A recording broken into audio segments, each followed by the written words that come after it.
Kita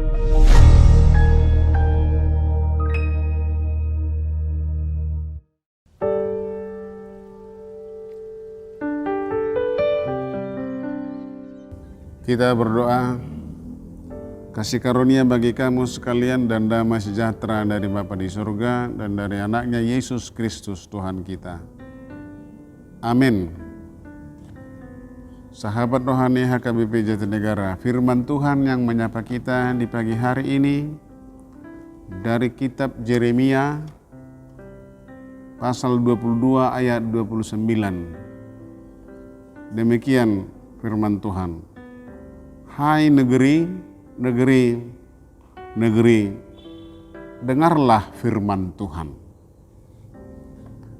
Ayat ini begitu ringkas dan singkat, tetapi ini adalah seruan yang keras dari Tuhan melalui Nabi Yeremia. Nas ini berisi teguran Allah kepada raja-raja Yehuda, yaitu Raja Yoyakim, Raja Konya, dua raja Yehuda yang sangat sombong, angkuh, dan memimpin dengan segala kekerasan dan kediktatoran. Lalu mengapa Allah menegur mereka? Kepada Yoyakim disampaikan teguran Tuhan karena ia memimpin dengan cara yang lalim, hanya mencari keuntungan sendiri, bahkan tega memeras dan menumpahkan darah orang lain. Oleh karena itu tidak akan ada orang yang meratapi kematiannya.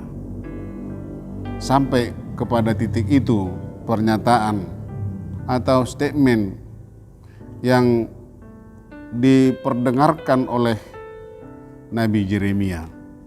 Oleh karena itu tidak akan ada orang yang meratapi kematiannya. Bayangkan bagaimana kelak hukuman bagi raja yang memimpin dengan lalim, memimpin dengan tangan besi. Kemudian kepada Raja Konya disampaikan tentang kesusahan yang akan dialaminya. Ini adalah nubuatan. Sebetulnya supaya raja yang dua orang ini bertobat, memimpin dengan baik dan benar seturut dengan keinginan Tuhan. Dia akan dibuang ke Babel dan tidak akan ada lagi keturunannya yang menjadi Raja Yehuda. Kedua raja ini merupakan anak cucu dari Raja Yosia. Raja Yosia seorang raja yang melakukan pembaharuan iman dan kehidupan keagamaan di Yehuda dan berbalik untuk beribadah hanya kepada Tuhan. Namun hal tersebut diabaikan oleh kedua raja ini keturunannya.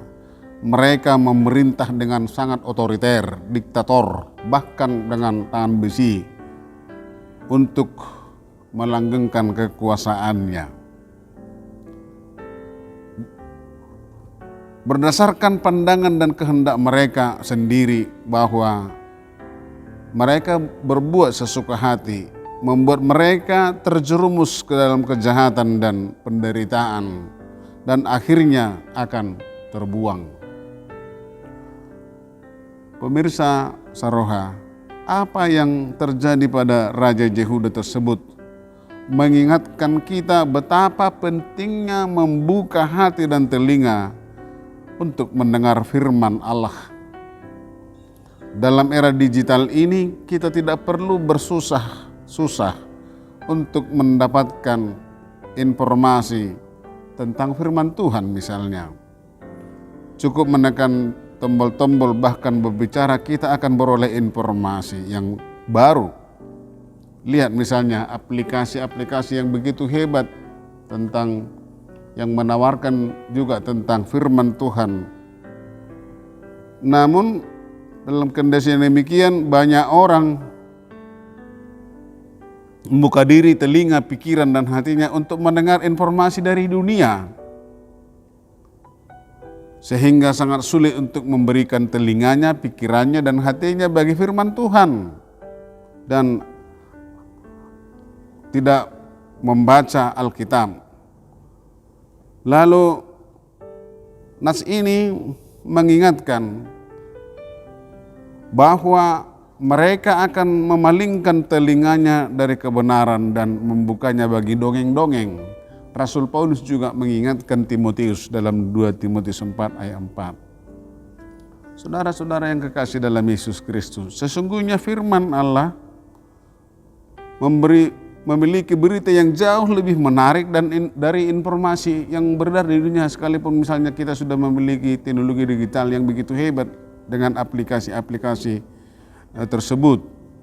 Karena itu utamakan mendengarkan firman Tuhan setiap hari dalam kehidupanmu agar imanmu semakin bertumbuh.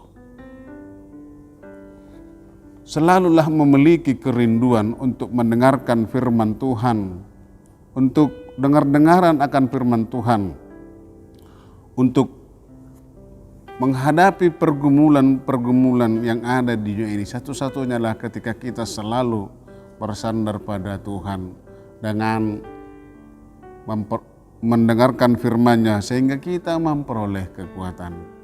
Selalulah dengar-dengaran akan firman Tuhan agar hidupmu memperoleh kekuatan dalam menghadapi berbagai pencobaan dan tantangan. Tuhan memberkati. Amin. Kita berdoa. Terima kasih Tuhan atas firman-Mu yang menyapa kami di pagi hari ini. Mengajak kami Tuhan agar kami senantiasa dengar-dengaran akan firman-Mu. Sekalipun teknologi yang begitu hebat sekarang dalam jaringan informasi melalui aplikasi-aplikasi, bukankah juga menyediakan firman Tuhan, tetapi kami lebih sering Tuhan melihat konten-konten yang lain.